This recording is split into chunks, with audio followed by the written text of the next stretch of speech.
What's up, guys, and welcome to my Godforge video. In today's video, I'm going to be talking about mistakes that I have seen other games make that I'm really hoping the team at Fateless will avoid making when they're putting together Godforge. Let's dive in.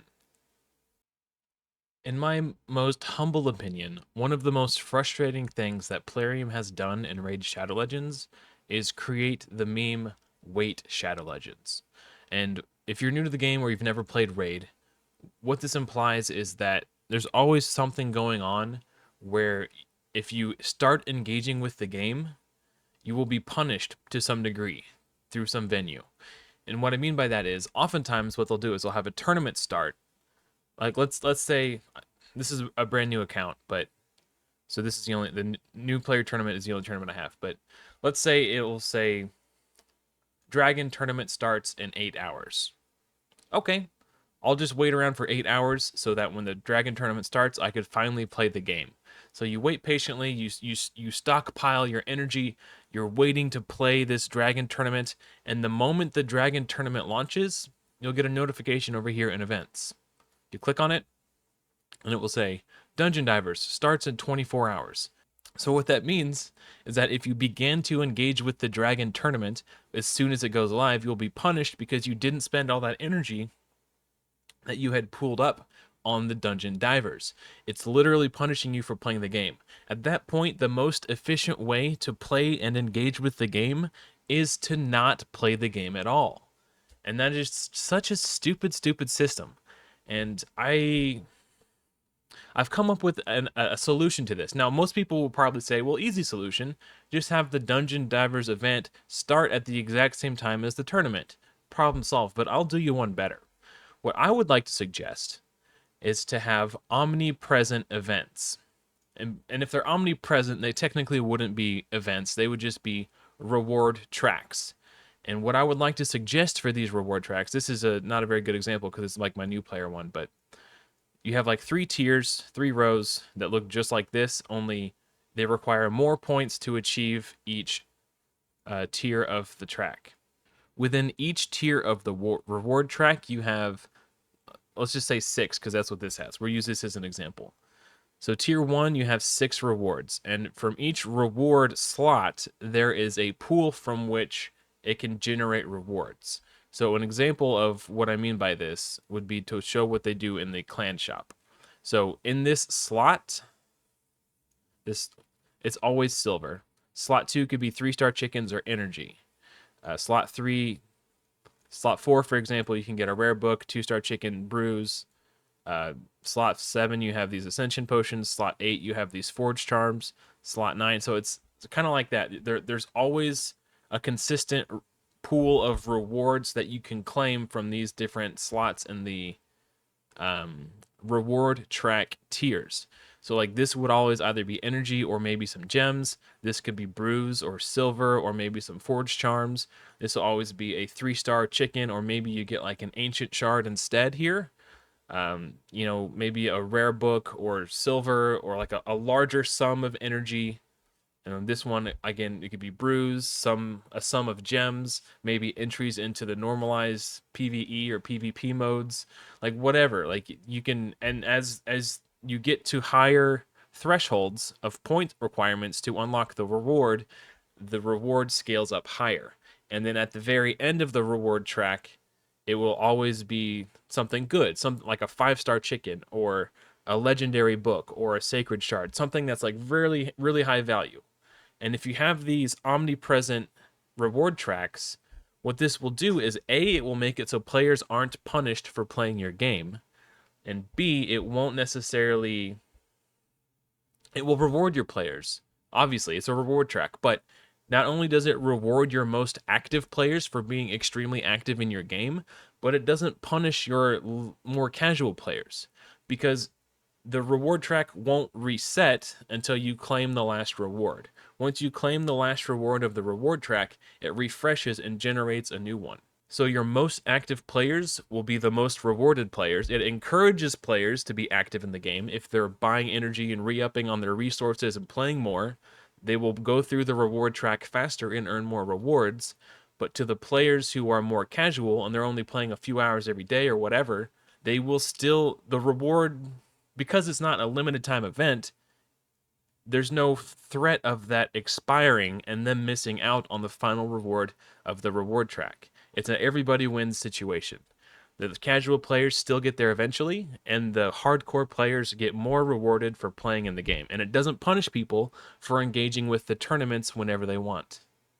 Another really big mistake that I feel like Plarium has made in Raid Shadow Legends is they've made the game too grindy, and they have done this deliberately to encourage people of making poor decisions in order to skip some of that grind. And what I mean by that specifically is the mastery system. In every other RPG, whether that's like World of Warcraft or Diablo or Path of Exile, whatever that is, as you level up your character, you automatically unlock your skill points or your talent points. World of Warcraft doesn't make you go to a special skill point dungeon to earn your skill points to put in to customize your character. You get those unlocked automatically as your character levels up. So what I would suggest is masteries function the same way. A 1-star champion already has the ability to select 1-star tier 1 masteries. A 2-star champion can unlock 2-star masteries, and so on and so forth, all the way up until you get to 6-star. And I've actually come up with a system that plays off something you guys have already spoken about in part, but I've elaborated on it more. When I was a guest on your guys' podcast, actually let's rewind even further. When you guys did your YST podcast talking about the mastery system you had in place, when you guys were explaining the mastery system, I was under the impression that this is how it was going to be. But when I was doing the podcast with Brad, he said they were toying around with the idea of doing something different entirely, where you still have to farm your masteries, but you do get extra stuff instead. And I gotta say, I was a little bummed out in the moment. I didn't speak up, because I don't know. It just didn't feel right to protest. I wanted some time to internalize the information I was given before I made a rebuttal. But I was taken aback by that and a little disappointed. So I want to take this opportunity to explain what I thought you guys meant. And hopefully this will inspire you and you can use this if you like. So the first time back with the YST podcast, what I had interpreted the mastery system to be was this. As you're playing through the game, you unlock achievements, and those achievements grant you a reward in the form of a mastery. So what we have here, this purple, blue, green, yellow, orange, red, this is your mastery tree. And then as you unlock masteries through achievements, they get added to your mastery cache. So these are your tier 1 masteries, these are your tier 2, tier 3, tier 4, tier 5, tier 6. So once you've unlocked these tier 1 masteries, they are on your account. Every 1-star champion can have access to these tier 1 masteries. Maybe they're like little orbs that you pick up and you drop into the slots. So I would click this tier 1 mastery, drag it over to the mastery tree, and drop it in once I've unlocked this achievement. And to see what it is, you can just press on it and hold it, and it'll bring up a tooltip to tell you what it is. 5% crit rate. Okay, cool. I'm going to click that and drag it over to my champion. And then the tier 2 masteries. Maybe this is like plus 20 accuracy or whatever. You click it, drag it over, drop it into the slot. Same thing with tier 3, 4, 5, and 6, right? Maybe this one right here is War Master. You want to click that over and drag it and drop it into the mastery slot. That would just... It's already such a tremendous grind to 6-star a champion. And then once you 6-star a champion, then you have to spend the next 3 days grinding these masteries. You've already leveled up the champion. Like, on a fully developed account, it takes like 10 days to make a 6-star champion. It's a tremendous grind. And you're constantly making new 6-stars. And then on top of that, to spend 3 more days grinding masteries, it's just such an unnecessary thing. I understand that you would be tempted to create a system like this in your game because that's just what all the other games do. But this is your opportunity to be the heroes that we deserve, right? Like, there's no reason to put in this extra grind for masteries. Just make it so as the champion ranks up, they unlock the next tier of mastery slots. And once you've unlocked your masteries, they get added to your mastery cache, and you can just choose which ones you want, click, drag them, and drop them into the mastery tree. That would be an amazing solution. And then I'd color coded it like this to make it visually obvious which ones are which. Obviously, you can color code it however you like. To me, this just seemed like the most obvious way to do it. But this would be such a breath of fresh air. And I don't want to make it sound like I won't play Godforge if you don't have some sort of system in place, but it would. I don't want to do that. It's not a fun mechanic for a game to have to grind for 3 days to get masteries for every single champion you 6-star. It's just unnecessary and extremely player unfriendly, in my opinion. And it just goes against what we see in every other RPG outside the hero collector genre. So, those are just my 2 thoughts on this system. Please, by all means, use it or use this as inspiration to refine it and make it better. I just threw this together in Microsoft Paint in like 20 minutes, so whatever. Just I would be remiss if I didn't take this opportunity and use my platform to speak my mind about something I feel very strongly about. Next up, I want to talk about the daily login rewards. I think overall, daily login calendars, such as the way they've been implemented in Raid Shadow Legends, are a very, very cool thing. It's very clear, very distinct what's happening. You play for 30 days and you get this really cool epic champion. And I think Haikatun is a great one. But then you get to this, and Yaga is just maybe not so great. You have to play for 2 entire months, and your reward is this weird subpar guy who can be replaced by a frozen banshee, like stuff like that. And then again, Dark Aethel, you have to play for 3 months for this champion who is intended to be a strong spider champion, because where else in the game can you attack and kill 10 or more enemies? 3 months you have to wait to unlock this champion. This is not a login reward. This is a login punishment. But then we get to Dark Elhaine, and Dark Elhaine is great.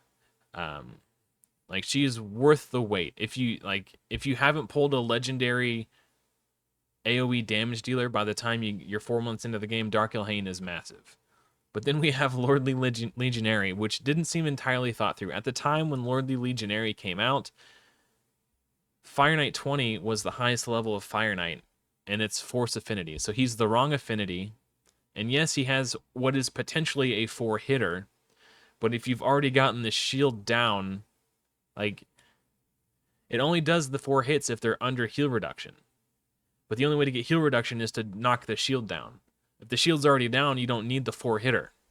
It's such a weird, unintuitively designed character, and he's the wrong affinity for Fire Knight. So he's basically worthless. You have to play for 5 months, and you get rewarded with a worthless epic.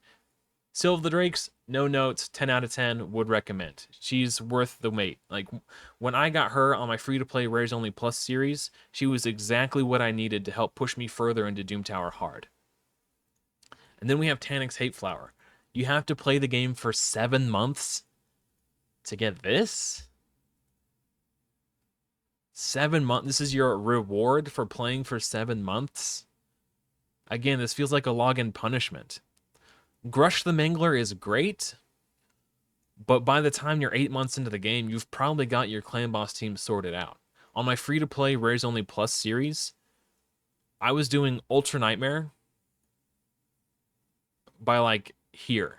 Like, 6.5 months. No, it was 5.5 months. I hadn't even gotten my Sylve of the Drakes.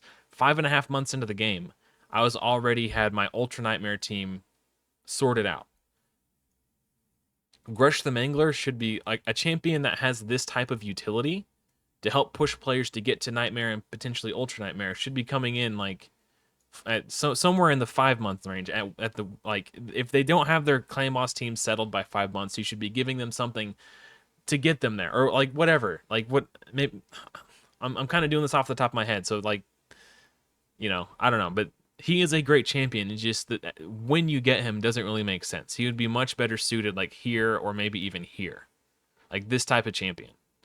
It doesn't make sense to have to wait 8 months to get him. And then Vizix, again, like, I think when you get her is perfectly appropriate. By this time you should be pushing way higher into Doom Tower hard, like floor 100 plus and getting that AoE decrease speed is like, when you get her, it makes sense, right? So this is perfect.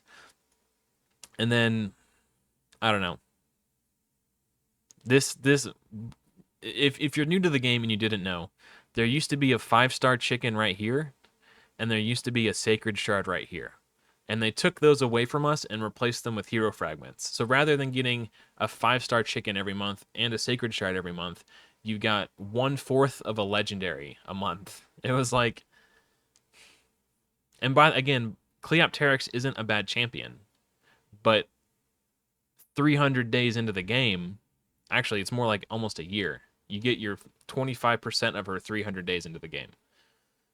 So, like, almost a year into the game, you're getting this champion who you probably don't need or have any use for. It just doesn't make sense. It really doesn't make any sense. So, I mean, you the Godforge will have been out for a year by the time anyone's faced with this trouble, so you have plenty of time to figure out a solution to this. But this is not the solution. Just, I don't know. But for the most part, I think this is a good idea. Just, it needs better implementation. The rewards, the daily rewards in between, these seem perfectly well balanced and exciting. Like, I remember going through this calendar and like being excited for like, oh, I got another epic book coming up. Oh, like a void shard, like ancient shard, gems, like all this stuff is good stuff. Like the daily like this was really exciting, getting that 500 energy like once a week, every week leading up into, and then you get this. Like, oh, okay. Well, like the energy is more exciting than the champion, and that's an issue. Like, energy is cool, but the champion should be more exciting than 500 energy. Is the kind of the point that I'm trying to make here. Make your daily login champions worth the wait. While it's not something I'm particularly worried about, because I do know that the team has expressed that they do have some form of PvP planned that is normalized, so it is not going to be a pay-to-win form of arena. So I know personally that that's something that is on their radar that they want to make sure they implement, but just for the people out there who are watching this who haven't heard about those plans, I didn't want anyone to be like, tell them not to make the game pay to win. Don't worry, they've got it under control. And they also said they plan to have some sort of normalized PvE mode as well. So if you're lacking champions to progress in dungeons or whatever, you can still lean on this normalized PvE system to gain progress and rewards in the game. But just thought I'd throw that out there for those of you who were unaware. And don't worry, it's not that I didn't think that that's something that they should avoid. I know that they're already trying to avoid it. So I just thought I'd tack this on here at the end for those of you who are just new to the journey of Fateless and Godforge and may not have heard that news quite yet. Anyway, that's going to do it for this one, guys. Thank you so much for watching, and a special shout out to my legendary tiered channel member, Dex, for your continued support. Hopefully, I will see you all in another video soon, but until next time, everyone, take care.